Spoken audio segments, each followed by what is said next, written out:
Welcome to our channel. Today we how to enable dividend reinvestment on Fidelity step by step clearly. Log into your Fidelity account using your username and password. Once logged in, navigate to the Accounts tab located at the top of the page. In the drop-down menu, select Positions to view your current holdings.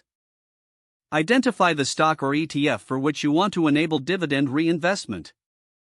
Click on the stock or ETF name to access its detail page. Scroll down to find the section labeled Dividends. Look for the option titled Dividend Reinvestment. Select Enroll or Enable next to the Dividend Reinvestment option. If prompted, review the terms and conditions for dividend reinvestment. Confirm your selection by clicking on the Submit button. You should see a confirmation message indicating that dividend reinvestment is now active. Return to your account dashboard to verify that the changes have been applied. Check back periodically to ensure your settings remain in effect for future dividend payments. That's it. You've successfully enabled dividend reinvestment for your chosen investment on Fidelity. If the page does not load, refresh the browser or try again in a private or incognito window. Make sure you are using the correct email address, then retype it carefully to avoid small typos. If your password is not accepted, use the reset option and create a new strong password you can remember. Check your spam folder for verification or security emails, then complete any requested confirmation steps. Enable two-factor authentication if available to improve account security and reduce unauthorized access risk.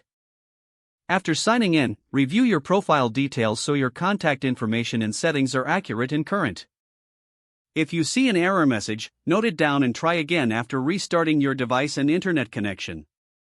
Log out when you finish, especially on shared devices, to keep your account and payment information secure. If the page does not load, refresh the browser or try again in a private or incognito window. Make sure you are using the correct email address, then retype it carefully to avoid small typos. If your password is not accepted, use the reset option and create a new strong password you can remember. Check your spam folder for verification or security emails, then complete any requested confirmation step. Enable two-factor authentication if available to improve account security and reduce unauthorized access risk. After signing in, review your profile details so your contact information and settings are accurate and current.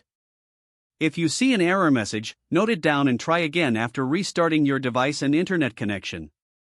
Don't forget to like this video and subscribe to our channel for more step-by-step tech guides.